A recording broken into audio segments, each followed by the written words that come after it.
Κοιτάξτε το κανόνι, παιδιά. Κοιτάξτε.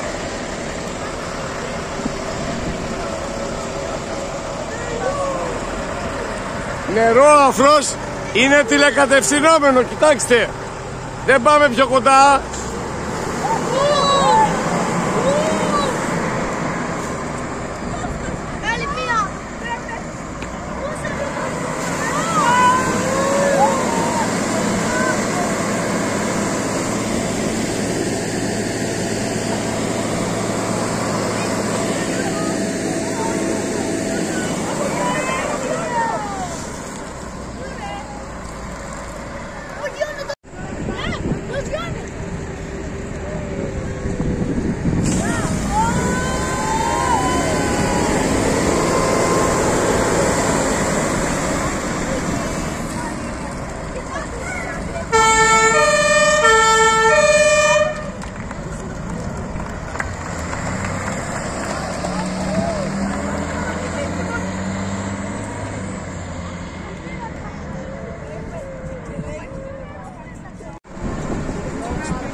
Εδώ βλέπετε τώρα πως το φουλάρουν, έτσι.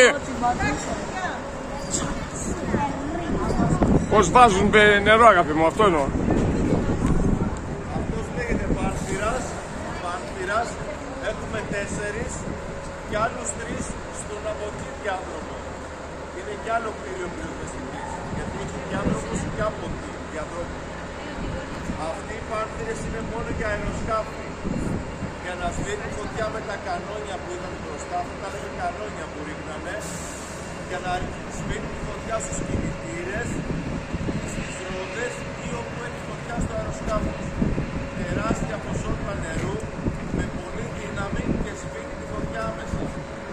Ή αφρό, βγάζουν και αφρογόνο, σαν σαπούνι τέλος πάντων που δημιουργεί αφρό και κάθεται πάνω στη φωτιά και τη σβήνει. Έχουμε και τα οχήματα τα άλλα, τα οποία είναι για κτίρια. Όλα τα κτίρια μέσα στα αεροδρόμια, δηλαδή, εάν υπάρξει κάποιο πρόβλημα, πυρκαγιά, καπού ή όποια άλλη βοήθεια χρειαστεί σε άλλο.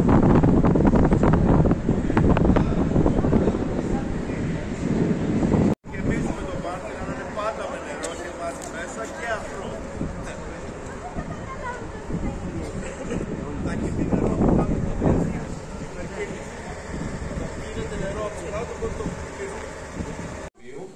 Και αν υπάρξει κάποια διαρροή αερίου, είτε έχουμε φλόπα, είτε έχουμε καπνό, γενικά κάποια ένδειξη, ακόμα και νερά δηλαδή, από τις αντλίες νερού που περνάνε κάτω από το αεροδρόμιο, κάτω από το έδαφος τέλος πάντων, έρχονται οι ανιχνευτές, δίνουν σήμα εδώ και από εκεί και πέρα. Αυτός που είναι στο κέντρο επιχειρήσεων εκείνη τη στιγμή μας δίνει την ενημέρωση και γίνεται εκτύπωση και φεύγει το αντίστοιχο πλήρωμα στο συμβάν που έχουμε την ειδοποίηση. Αυτά είναι, όπως επίσης έχουμε και τις κάμερες που ελέγχουμε, μπορούμε να δούμε, τις αλλάζουμε δηλαδή, αυτή η οθόνη που είναι δίπλα στη τηλεόραση, που μπορούμε να ελέγξουμε κάθε χώρο του αεροδρομίου. Ακόμα και την περίπτωση, το δεύτερο όροφο είναι άλλο τμήμα και τα ελικόπτερα έχουν αράξει εδώ απ' έξω, στο διάδρομο που βγήκαν, μπράβο, εκεί αριστερά πάνω. Αυτό είναι και τα ιδιωτικά ελικόπτερα είναι από την άλλη μεριά.